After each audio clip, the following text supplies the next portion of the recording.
Creating your most inspired work and building your audience is rewarding, but it takes time. The best-selling author of 20 books that have been translated into 37 languages, Seth Godin, joins me to talk about how you can consistently create and ship your most inspired work. Well, there's lots of things to decode about the idea of a practice, but I will tell you that I have never published anything where I said, that's perfect.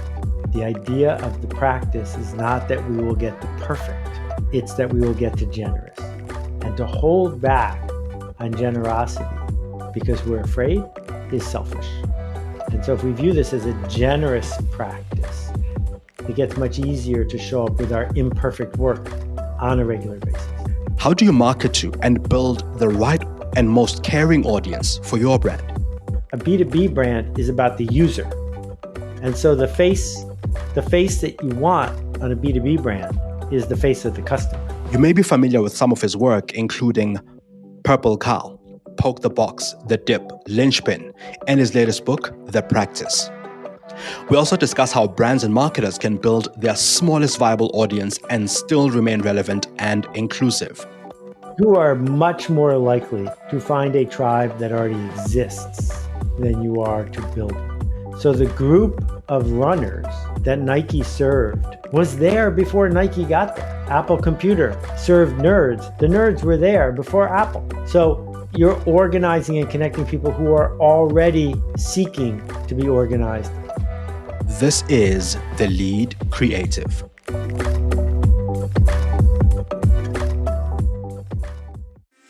Welcome to the Lead Creative Podcast, where we talk to creative industry leaders, influencers, and brands. We discuss the strategies that influence brand thinking and shape industries. Thought leaders and heads of agencies let us in on some of their thinking and insights. I'm your host, Mongezi Mtati. Enjoy the show, and please share and subscribe. Seth, when we last spoke in 2010, you just launched your latest book at the time, which was Lynchpin. And one of the things I got away from that book was the ability to face resistance and, in spite of fear, to create my work and build on it. Fast forward about 12 years, you've recently released your latest book called The Practice. How do these two books complement each other, and how does The Practice take the idea of shipping your work forward? First, it's so great to see you again. 12 years is like 400 years in modern days. I hope that you and yours have been well. What a ride it's been all around the world. It has been. It's been a crazy one. And a miracle. Thanks for making the time.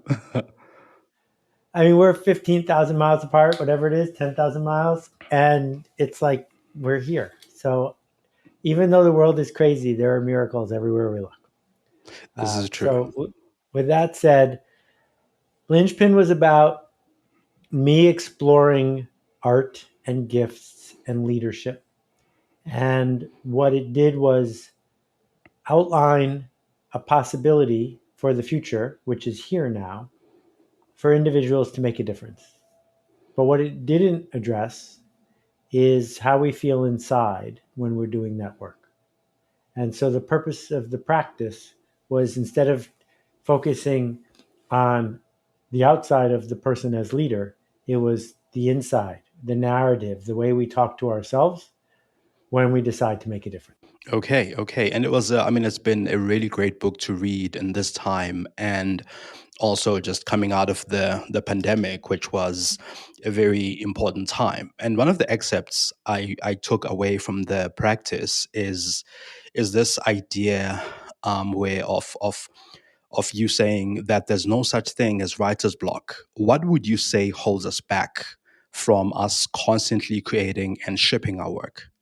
Well, let's decode that, because I know you're familiar with it, but people who are listening might not be.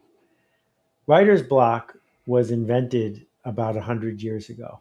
Before that, there was no such term, and almost nobody was a writer for a living. So you wrote when you felt like writing, and it was Percy Shelley, who had been married to the woman who wrote Frankenstein. He was the first person to talk about this idea that there was some magical force from the outside, the muse, that made some people able to write and everybody else should stop pretending, which is nonsense, complete and utter nonsense. Everybody has at least once done something original and important and generous. At least once you have said something that is worth hearing, which means that if you can do it once, you can do it again. And my argument about writer's block is what we're really saying when we say I have writer's block is we're saying I am afraid of showing people my bad writing. Because if you have the ability to do bad writing, you're not blocked. It's just not very good. And if you do enough bad writing, some good writing will sneak in. And so writer's block is simply a trap or a place to hide. And what we really need to do is understand that our grandparents, when they did work, they had to dig a ditch, they had to lift a heavy object. When we do work, we have to do something that is emotionally difficult, not physically difficult, but we shouldn't pretend it's going to be easy every day because it's not. This brings me back to the premise of the practice, the premise of creating daily, creating all the time, and shipping all the time, which is precisely what you've described right now. That sometimes it's not always about creating, it's not always about being the best writer that you can be at the time, but getting better all the time as you do it. Is that would that be a correct assessment of what the practice is, or a practice in general, or building it?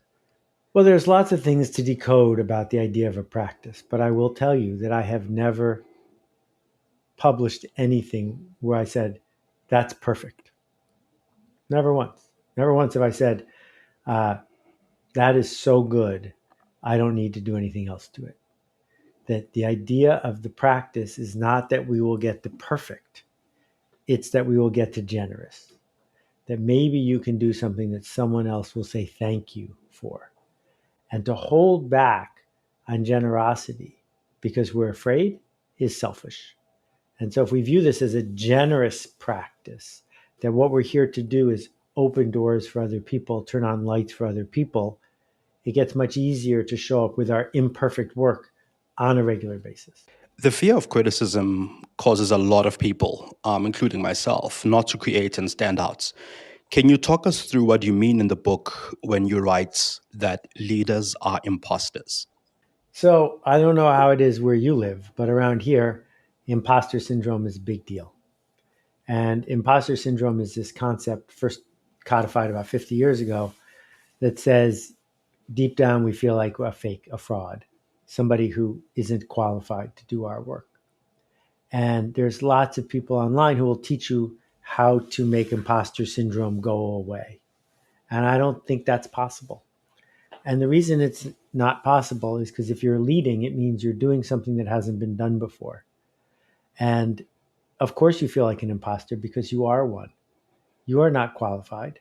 That even a heart surgeon has never operated on this particular heart before. That there is no guarantee that she will succeed. She's an imposter asserting that she can make a difference for this patient. If we need a guarantee, we should go to work at McDonald's. For the rest of us, there's the chance instead to say, I feel like an imposter, and that's a good sign because it means I'm leading. Because and again, I'm getting the sense that even in leadership there are instances or times when you yourself feel not qualified to lead, not qualified to be in that position, but by taking the baton as it is, and leading, that's when you constantly become and grow and build leadership. I only feel like an imposter when I'm doing something important. So if I don't feel like an imposter, I realize I'm hiding. That if all we're doing is phoning it in again and again, then we are not leading because leading is doing something new. You can't phone that in. You have to lean into the possibility that it might not work. And that moment is when we do our best work. You also talk about trusting the process in the book, and trusting the process can often be hard when you are by yourself, creating in a silo. without a sounding board.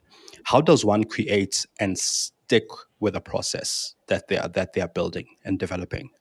So you shouldn't steal your content. You shouldn't steal your creative work, but you should steal your process.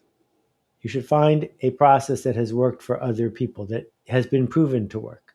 Steve Pressfield has a great one. Isaac Asimov had a great one. You put your butt in the seat for 6 hours a day. If you put your butt in the seat for 6 hours a day and type something, sooner or later, you will write something worth reading. There are many other processes that are available. Go find a process that has worked for other people. Then, when it means to trust the process, it's not that there's a guarantee it's going to work. It simply means you picked something that is more likely to work than not having a process. And if we lean into the process and consistently embrace the process, we're probably going to get to where we're going. If you want to run a marathon, you don't say, I'll wait till I'm in the mood, and then you try to run 26 miles. If you want to run a marathon, you say, how have other people trained for this? Because if I train the way they trained, I'm probably going to be able to run a marathon. Over the years, you've written nearly 9,000 posts on your blog. You collaborate with other creators from across the globe and marketers from across the world as well. How would you describe your process? Because again, when you create so much and so many times, you must have a process that works. You definitely have a process that works, and you've proven your process time and time again. First of all, has it changed over the years, and how would you describe it? Yes, it has changed. And there are different parts of my process. I think every successful creator has more than one process. So I have a process for my blog. And the process is I decided 20 years ago that there was going to be a blog post tomorrow from me. I only made that decision once. Once I've already decided, I now have to keep a promise. Knowing that there's going to be a blog post every day makes me think differently during the day because I know there's going to be a blog post tomorrow. Not because I feel like it, but because it's tomorrow. Not because it's perfect, but because it's tomorrow. So that's my most visible process. In terms of a process for how I find something to think about, talk about, write a book about, it's, do I see something in the world that I don't understand? Something that is clearly there that doesn't lend itself to an easy explanation. If it exists, I need to explain it. First, I explain it to myself. And then, if I think other people would like to hear the explanation, I explain it to them. And I do that all day, every day. If you're enjoying The Lead Creative, please share this episode with your network and hit follow or subscribe.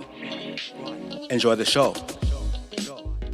So, what I get reading your books year on year when they launch and read your blog alongside the books is that sometimes the ideas that you've been writing about for that year or that 2 year period are different from ultimately the idea that comes out in a book. So, I mean, and also you run courses. So I'm imagining that there are many creative ideas that you nurture at a given time, that you nurture and build on at any given time. How do you know when an idea is worth pursuing and nurturing, and when do you know when it's not worth chasing up anymore? I have no idea. I'm terrible at it. And not only am I terrible at it, but the people who I rely on are even worse. So, two of my most successful books are Purple Cow and The Dip. And my publisher didn't want to publish either one of them. And he's the best there is. And he said, nah, I'll do this because you want me to, but I really want the next one. And so nobody knows. Nobody knows. And I'm lucky enough that I get up to bat a lot of times. And it's easier than ever to get up to bat. That's an American baseball expression, but you can look it up. The idea that you don't have to pay a very high price to put ideas into the world, that's pretty new. And I think we should take advantage of it. In your workshops and in the work that you do with various creators from across the globe and with people who read your books and you interact and engage with through your talks as well, what do you find is the biggest hindrance to launching and creating a new idea, both in the workplace and outside? I think it depends on who it is. I am well aware of how much privilege I have being from the United States, being born the way I was born in the year that I was born. Um, and so I can't imagine what it's like to not get the benefit of the doubt and not have certain resources. But if we set that aside for a minute, I would say by far in both places, the biggest impediment is the story we tell ourselves. That if there's anybody in your company who's been able to lead, then clearly it's not an internal politics problem. It's they decided to and you did it. And if you live in a place where anybody has ever written a blog post or a book or made a YouTube video or hosted a generous podcast like this and you haven't, well, it's not the system because someone else did it. So, what is the story we are telling ourselves that we use to talk ourselves out of generous leadership? We have to work on that story. In certain instances, it becomes really difficult and complex to, I think, to first of all sell ideas in the workplace, new ones that may change a market in an industry. And part of it is, of course, sticking to, I suppose, a practice and this idea of constantly being the one who agitates for ideas and constantly being a person who comes up with these new ideas.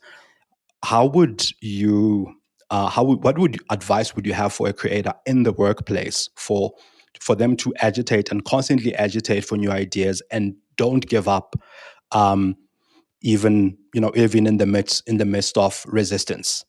Yeah, I think in the workplace, the secret is generosity. If you give away credit and you take responsibility, it's so much easier to get an idea to move forward. If other people take the credit, if you take the blame, it's more likely people will try it. And if you develop a track record as being that kind of person, they'll ask you for more. Many of the people who are agitating for ideas in the workplace constantly are saying, I want you to change everything. I don't want to take any responsibility and I want to make sure I get credit. And it's not a surprise that those people don't get much traction because the organization doesn't want that. So it goes back to this, I think, that this concept of generosity and being generous with the ideas that you're bringing in, and not necessarily wanting to take all the credit and none of the, call it, blame, should there be failure. One of the things that I get, as a big idea in your other book, This Is Marketing, you write about finding and building your smallest viable your smallest viable audience. And as a marketer, as somebody who deals with brands all the time, I find that brands want bigger, they want more, they want this, they want that. They don't want the smallest viable audience that you talk about in This Is Marketing, right? So, and just for context as well, I've also noticed in the past. I noticed it more in the past 3 years, 3 or 4 years, where brands have been getting a lot of backlash for being exclusive, or for focusing on a smallest viable audience, or for focusing on an audience that they want to build. How do you build and maintain the smallest viable audience while remaining inclusive and weathering the storms of backlash that come through to you? Well, those are two different things. So let's take them one at a time. What I would say to the board of directors, the shareholders, the boss is, would it be okay if we were as successful and profitable as Starbucks or Nike or, um, you know, and name your favorite version of online success story? Because all of those organizations and all of those brands began by serving a small group of people.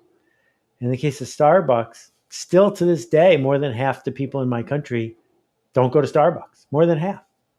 That Nike built a multi-billion dollar company by appealing to a certain emotional mindset among a certain very small group of athletes. That was all. So I can't name a successful organization that began by saying we make stuff for everybody, average stuff for average people. Doesn't happen. That's not how it's done. And so if you want to get big, the best way to get big is to matter to a small group. the second half of your question,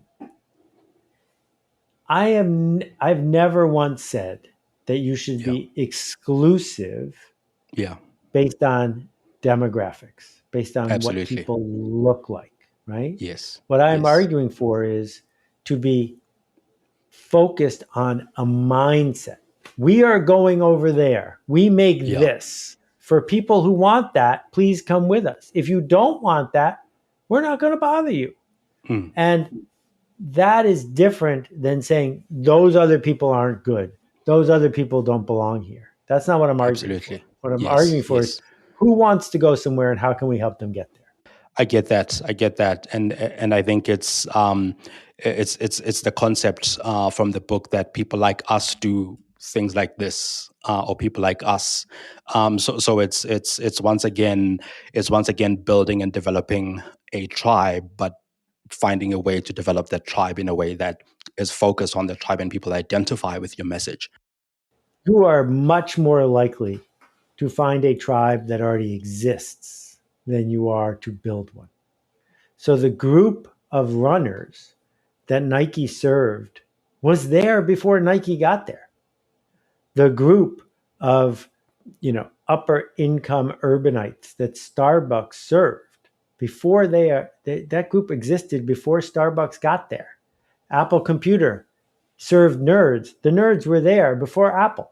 So you're organizing and connecting people who are already seeking to be organized and connected. So the tribe already exists. You do a lot more work in organizing that tribe and enabling those people to connect through your message, through your brand and products. Correct. That's exactly right.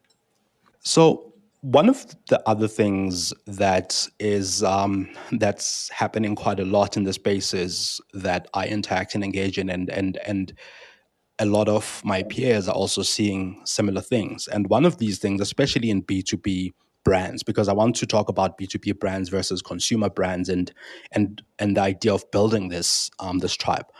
Can B2B brands humanize themselves in their messaging while remaining relevant? I ask this question off the back of the fact that a lot of the time when a B2B brand wants to market itself to other businesses, it tends to want to communicate its message about a business or about business in general, rather than consumer facing brands that have that emotive side, that have that human side. How do B2B brands humanize themselves a bit more than they currently are when communicating with other businesses that they're marketing themselves to? This is a great question. I'm not sure I want to use the word humanize. Why would any business, a person in a business, buy something that's marketed as in a B2B way? And the only reason is so they can tell their boss that unless you're buying what you bought last time or getting it cheaper, you have to tell your boss something to justify what you did. What will I tell my boss?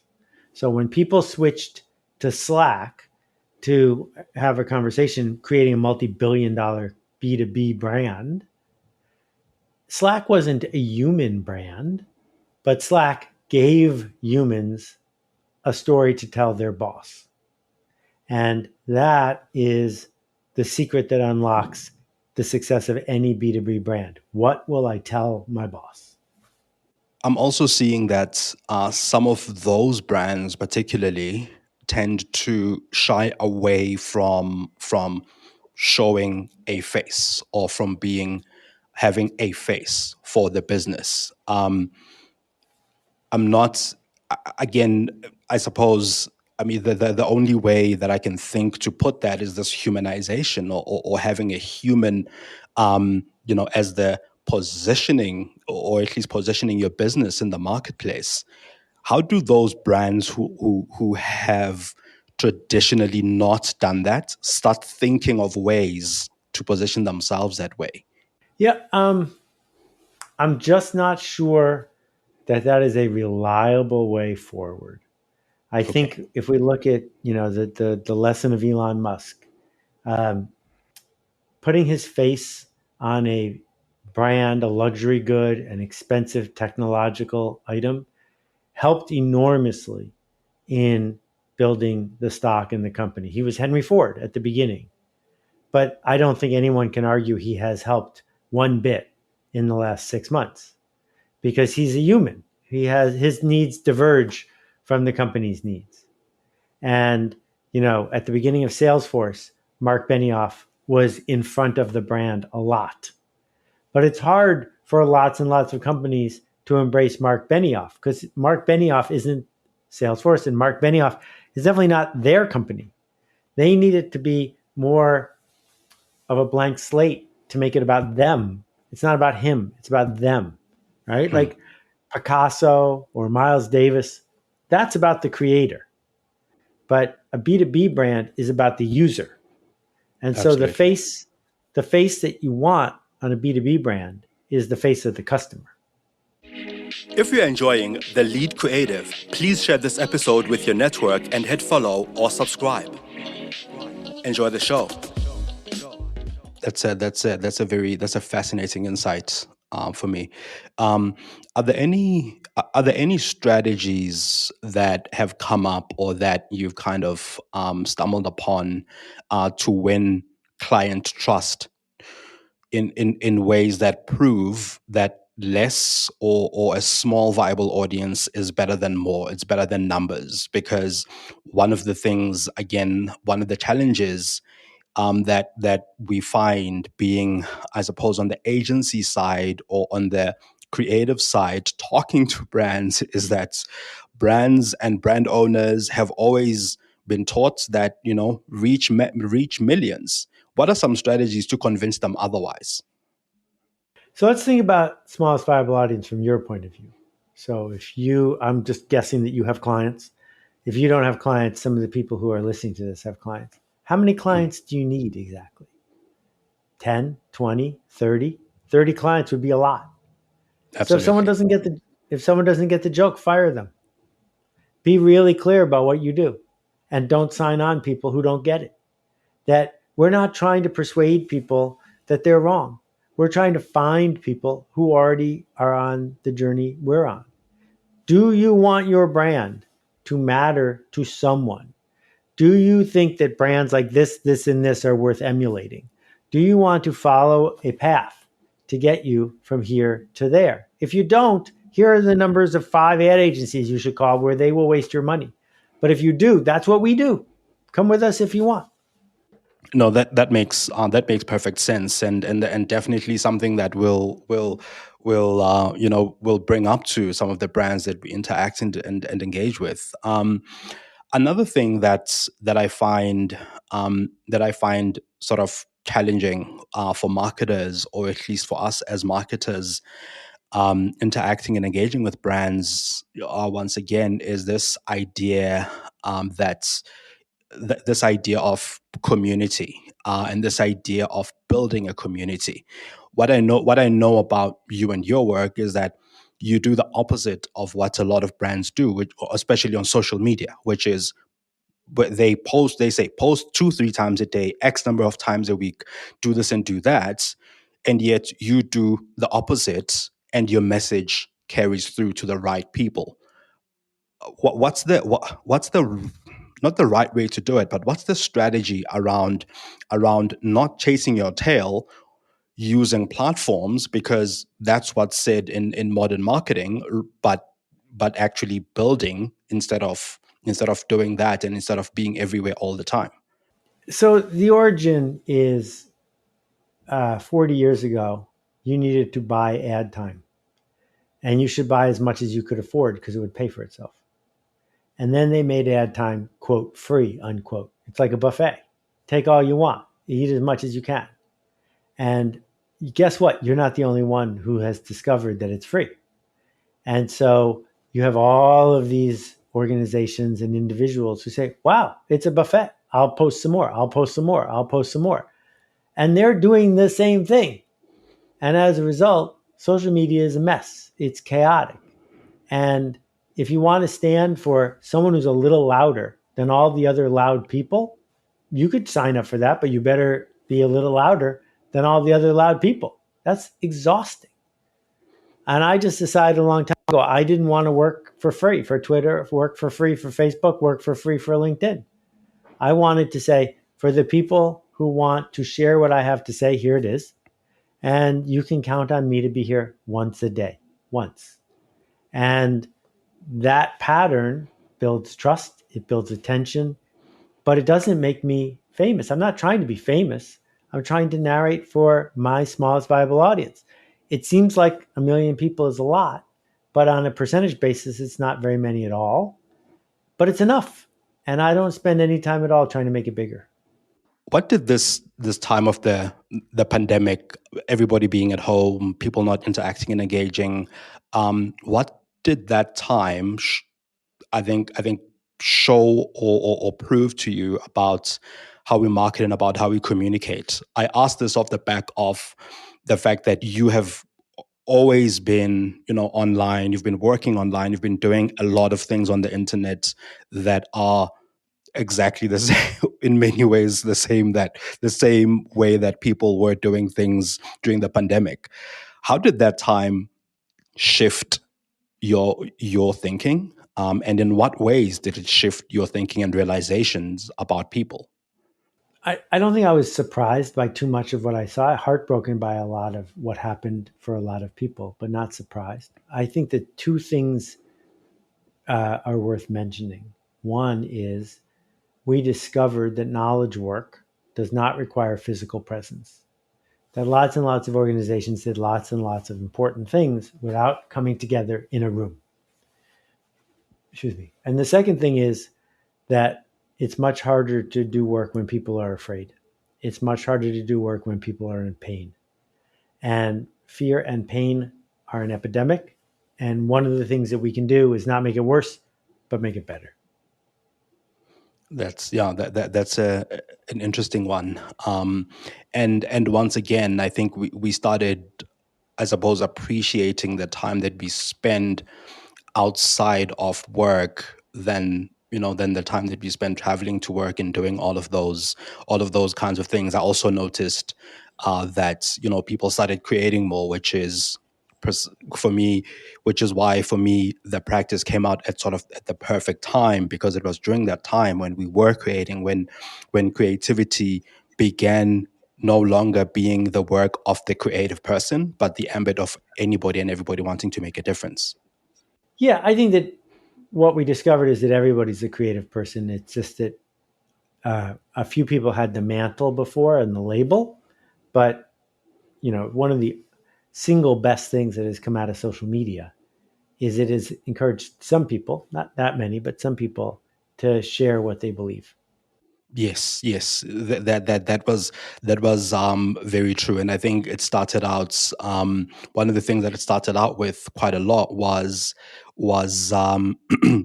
was with people cooking and doing all of those types of things at home. One of the other really big things that has changed, I think, the face of entertainment, in my view, which is where a lot of brands were positioning themselves and advertising to people and interrupting people, is of course streaming platforms. The growth of platforms like Netflix, Disney Plus, and all the rest of them. Right? How is this, in your view, changing advertising, where we are no longer interrupted by commercial breaks, and also, in the same breath, enabling brands, or the smart ones, to build off of this lack or absence of interruption? Yeah, I mean, let's acknowledge advertising is almost dead compared to what it was 20, 30 years ago. That you cannot name one brand anywhere in the world that was built in the last 5 years with advertising. They were built with the network effect. They were built with word of mouth. They were built with remarkability. They were built with direct interaction with consumers. None of those things would have worked in 1975. None of them. And so there are still some talented people in the ad business, but even the biggest ad agencies in the world, half of their income now comes from things that we don't call advertising. Yeah. It comes from community outreach and media relations and storytelling and positioning and all the other things that matter so much more than advertising. Because first of all, if you're advertising online, and I spent $500,000 on some of the workshops a couple of years ago, if you're advertising online, the minute it starts to work, someone else is going to do what you're doing, and you're going to have to pay twice what you were paying before. It doesn't work like it used to. And so instead of saying advertising will save us, I think what we have to say is the product will save us. We have to lean into the product in a way that the product itself becomes the marketing. Another thing that we are finding, we're doing quite a lot in digital marketing right now, is that brands will want to interact and engage with an influencer, a content creator, this person or that person, to kind of talk about them or to advocate for a brand. And some people have built careers as influencers, and I say influencers, not content creators, because I feel like there's a distinction between the two. What are your thoughts on this, the value of influencer marketing when people are becoming more and more sought after if they are a good influencer, and as a result they end up talking about more and more brands? All right. Well, I could rant about influencers all day. I'm going to have to wrap up soon, but there was a piece in the New York Times today about a woman who got herself arrested at the Super Bowl just so she could become an influencer. And it was pathetic and heartbreaking. Influencers aren't really influential in the long run because it's hard to scale. As soon as you start taking money to recommend stuff, you're going to start taking money for stuff that's not worth recommending. And as soon as you recommend some things that aren't worth recommending, people are going to trust you less. And so instead of viewing influencer as a category of profession, I think what we need to say is there are curators who are patient and insightful and generous who can make a decent living for a long time. But the idea that you're cute, you have a lot of following on Instagram, and you're going to just cash out for a long time, that might work for the Kardashians, but we already have the Kardashians. We don't need another one. And so I am not bullish on influencer marketing as a lifestyle or profession. I do think there are some brands who have been smart about how to buy off people who are willing to be bought off. And that has bought them some short-term attention, which maybe they can compound into something that really works. But I think we have to be very careful about these sort of easy paths to fame and fortune, because if it's easy, it's probably not useful. Absolutely. Seth, thank you very much for your time. I really appreciate it always.